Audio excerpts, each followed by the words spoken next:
My heart pulsed with furious terror and my eyes finally opened. My screams were muffled by the glass canopy of the immersion pod, and I hurriedly squealed the command to let me out. In full panic, I exited, removing feedback catheters and other equipment from me as the glass slowly opened. My screams echoed through the station's empty halls as I frantically clambered out of the pod and up against a wall, my teeth chattering from terror. I continued to scream for help that never came, yelling for subordinates long since gone. This is the same scene that has played out nearly every day for the last 2 years. Every pod contains a new nightmare.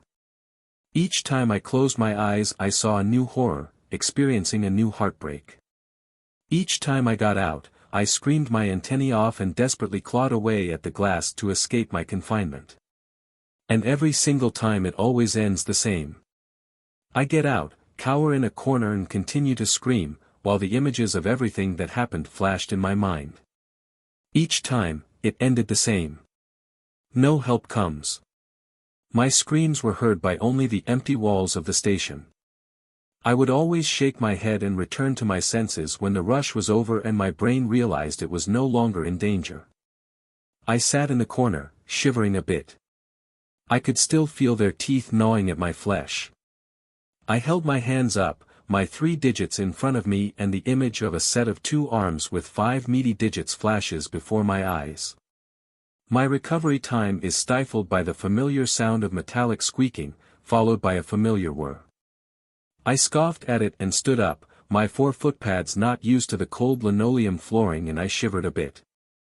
I looked up at the strange newcomer and approached it.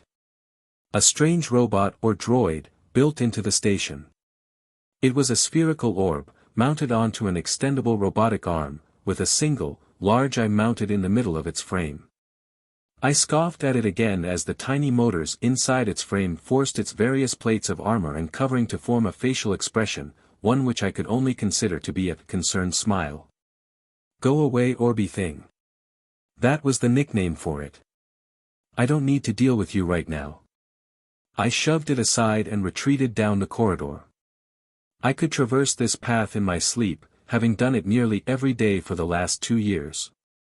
I walked down 2 corridors, left, right, down a set of stairs and to the end towards the hangar bay.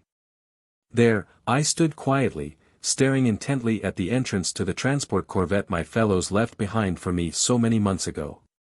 Every time I come here, it would always end the same way. I would stare at it for an hour. Figure that there was still too much to do, too much at stake. Like I was missing something. And every time I did, I would shake my head, return to the interior and carry on, writing in my journal as I recalled every moment from what I just suffered. I went up to the control room and sat at the console. I began typing. Ignoring the words of Orby thing appearing beside me. I ignored it and started my report. Researchers log date November 8, 99. Research facility codename Echoes of Man. Operative Therax Kanar of Brood Theta Chi reporting.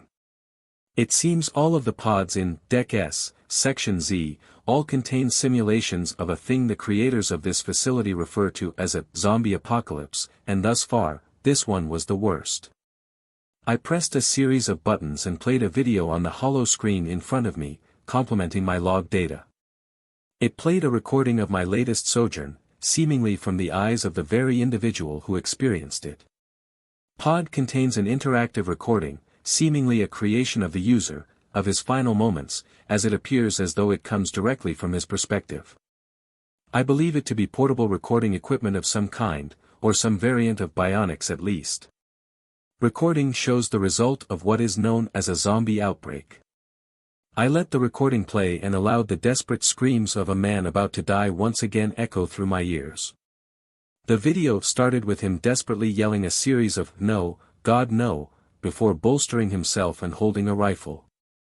A series of loud bangs can be heard as a horde of infected individuals bursts through the door to be met with gunfire.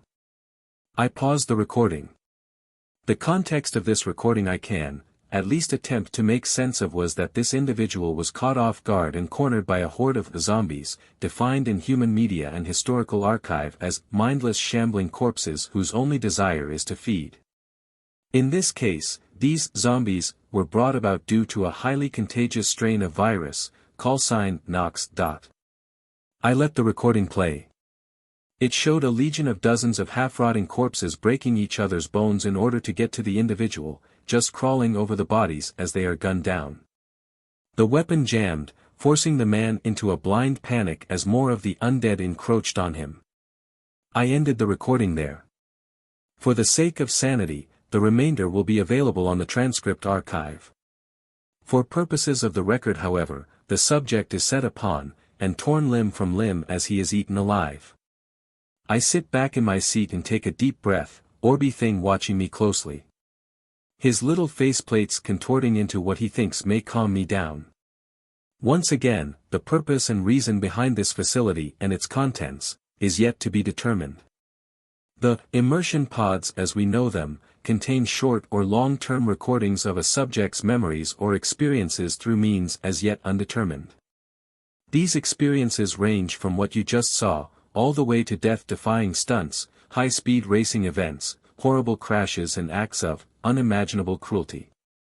Why is as yet unknown. Log ends. Operative Therax Canar of Brood Theta Chi. I sat there, unmoving for a few minutes, just trying to calm down. I looked to my right and Orby thing was there, but he had changed. Orby thing.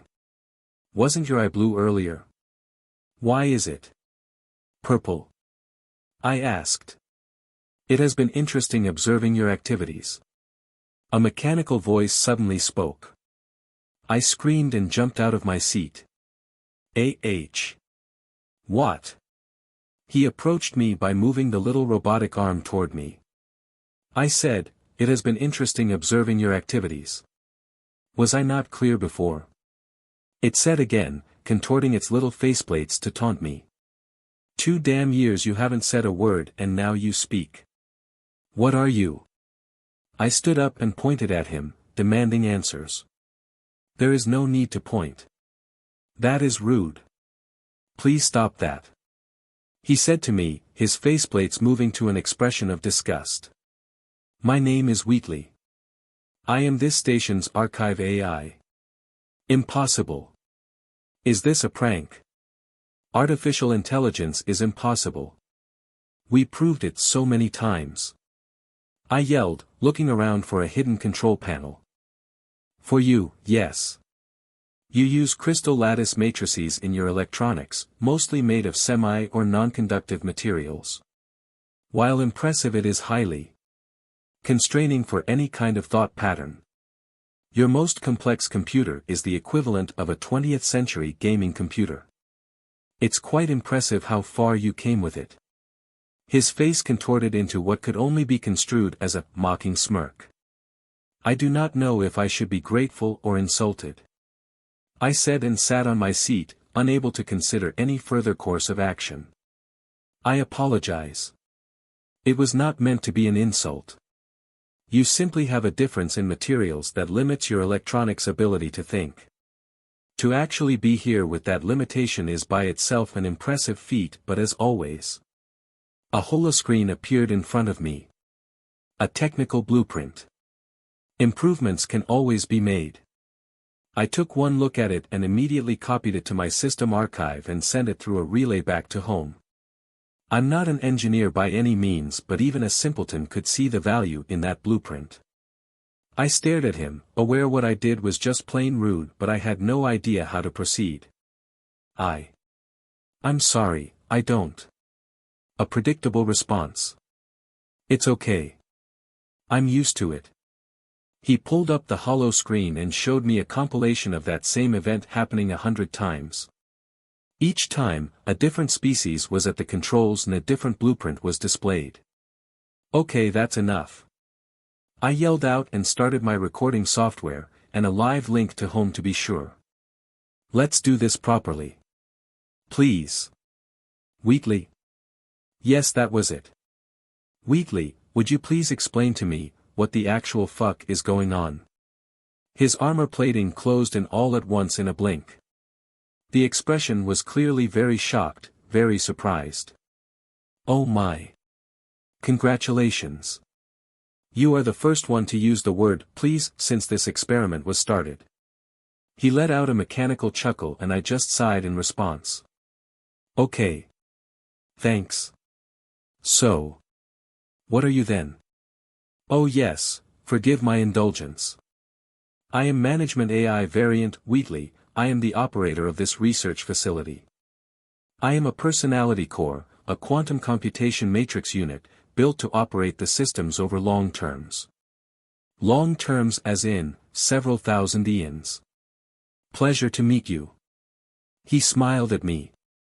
Quantum computation. That exists. I bent over the desk, cradling my head in preparation for a rapidly approaching migraine. Oh my head. I think I should be used to this now, really. Your electronics capabilities are so, forgive the term weak, that such things are pipe dreams. No. Quantum computation is in fact, little more than the next step. Truth be told, my quality of computation system was outdated 2 centuries after I was pumped out of the factory. But, we shall talk about that later, shall we? His faceplates contorted into a smile. Yes. I think that's good. What is this place, and what was it for? I asked, paying full attention. This facility is one of very, very many. An exact copy of 200 or so such units. My creatures, humans, built us specifically to teach the human experience, good and bad, to the wider universe. One facility sent to the 4 corners of each galaxy we can find. Do note though, this wasn't a civilization effort. It was the craft of one man. He was a bit eccentric. He said with a mechanical chuckle. Wait. One man built this. I said shocked. Let me elaborate. This was less a scientific endeavor and more an eccentric art project that nobody seemed to object to. It had one premise: expose aliens, alternate civilizations and otherworldly entities to the human experience, both real and simulated, and see how they respond to it. Well, it started out like that and developed into something a bit more meaningful. He replied. Oh. Oh. Okay. I relied, cradling my aching head. So I have spent the last 2 years of my life subjecting myself to unimaginable torture for an art project? Made by some crazy guy? I asked, my tone of voice full of defeat. Well, yes. You consider it torture, but you haven't looked at things. Have you? You've been too traumatized to notice the bigger picture. You haven't, shall we say, learned the lesson. It's quite funny really. It seems to be a common occurrence. He twisted his faceplates into a mocking smirk. Elaborate. Please. This facility is meant not only to teach a lesson but to be rewarded for that lesson. These pods contain simulations or actual recovered memories of real-life events. So let me make this simpler for you. He said as he drew a selection of videos on the holoscreen. Please do. I asked, paying full attention. Imagine an emperor who enslaves others. Enslave him, strip him of his status and put him in chains. Show him what it means to be a slave. Show him the abuse. Show him the exhaustion. Show him the torture. Make him feel the suffering he inflicts on others. Ask yourself. Do you think he would still be in favor of slavery after that? The images flashing before me showed a recording from the eyes of the person suffering it, being whipped, being beaten, being used, being forced to work endless hours digging, fighting, burning. Now go into something more direct. An attorney with a habit of falsely accusing others of crimes. And prosecuting others on those terms. Put him in cuffs, put him behind bars with a rigged trial. Silence him. Do to him what he did to others. Let him understand what happens. Do you think he would be in favor of continuing his actions? The images passed over a criminal trial of some kind, from the perspective of a victim of a crooked lawyer who is held on trial for false pretenses, has his entire family ruined and is put in prison. Or perhaps something more, large-scale. Do you think any politician or any form of leadership would start a war if he was the one who had to fight in it? The video showed multiple perspectives of an active war, fought through the eyes of the soldiers who died in it. The first one in some kind of trench line as a gas attack hits. The second one in some kind of metal war machine that guns down dozens of men before being hit by artillery. The last one showing a ground perspective of a bombing campaign. This entire facility is dedicated entirely to the concept of, to put oneself in someone else's shoes. Of course, when we ran out of lessons to teach, well. You figured that out yourself. He chuckled as he played the recording of the zombie apocalypse I suffered through earlier. Okay. I think I get it, but what puzzles are you talking about exactly? You said something about puzzles. Oh, that. That's hilarious. Nobody figures it out until way beyond the pale. Too little too late as it goes. I digress, sorry. Within some memories, some simulations, and some systems, the creators crafted custom segments hidden in the background. You have to be very observant to notice them, but, well, it's there. See for yourself. He smiled again and played a certain segment of the zombie apocalypse recording, then paused it on a specific frame. There, sitting on the wall in front of me was the blueprint I just sent to home that this robot just casually gave me. Oh, come on. I yelled out in frustration and slammed my head on the console to a gale of mocking mechanical laughter. Oh God, I love that bit. When they realized the answer was literally staring them in the face and they missed it. Never gets old. Ha ha ha. He continued to mock me for a little bit longer. Okay. I get it. You can stop being such a Gandus, you know. Ah yes. Gandus. Your specific word for dick. That's still funny. Oh, so many times that has happened. Your species is the 10th that has visited and occupied this facility. They all use that word. Anyway, back to work. He was barely able to contain his laughter. Okay, stop. One thing. Before we continue, I must ask. So others have been here? I asked. Yes. Many others. And what happened to them? I asked again, curious. Attempts at destruction that were ultimately fruitless. Abandonment of all projects and quarantining of the star system under dubious pretenses. Full-on psychopathy as they can't process the images they witness. All sorts of stuff. You are the first one to survive past the first month. Congratulations. He replied in kind with more mockery in his tone. I see. Let me think. What are the blueprints? What exactly is the reward for solving this puzzle thing? I asked.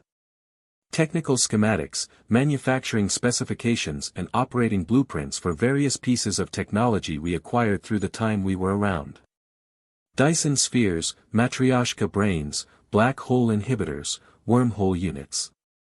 All sorts of things, hidden deep in the code, some deeper than others, some as plain as day. I like to think of it as what's a suitable analogy? A helping hand at the tip of a middle finger, so to speak. He replied calmly, seemingly smugly. Oh, I get it now. That's just evil. That's just plain evil. Hiding the secrets to the universe within the bounds of immersive memories of horrifying circumstances. That is evil. Meh. It's more crazy than evil. Let's just say when we finally said goodbye, we did so with both middle fingers raised. The universe was not exactly friendly when humanity was around. He said with a frown. Why is that? I asked, actually curious for once. The universe runs on a cycle. Civilization rises, lives, exists, falls. Great filter and all that. The last time the universe ran its cycle, humanity were the only ones to actually survive their filters. We entered the universal cycle late, and by the time we expanded from our home galaxy, this one, we realized we had come too late. And we were alone. The universe was empty.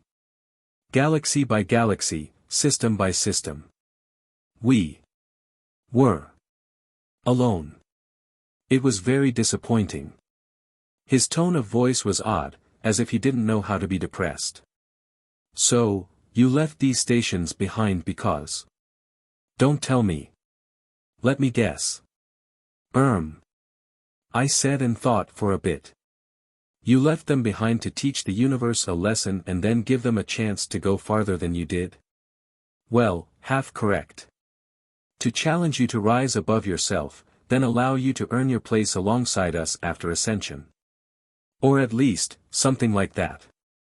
He replied with a silly chuckle. Ah. I looked back at my console. Operative Therax Kanar of Brood Theta Chi reporting. True purpose of the facility has been determined. Priority of further research is now regarded as absolute. Send. I said, heard a beep, then smiled. And thus it truly begins. He said. What? Either a great victory for sentient life, or the catastrophic rise of a demon empire to rival even the worst we have seen or made ourselves. All I can say is, one way or another, at least we tried. He said, his eye turning back to blue, then wandered away. Before he did, he opened a media file and played it.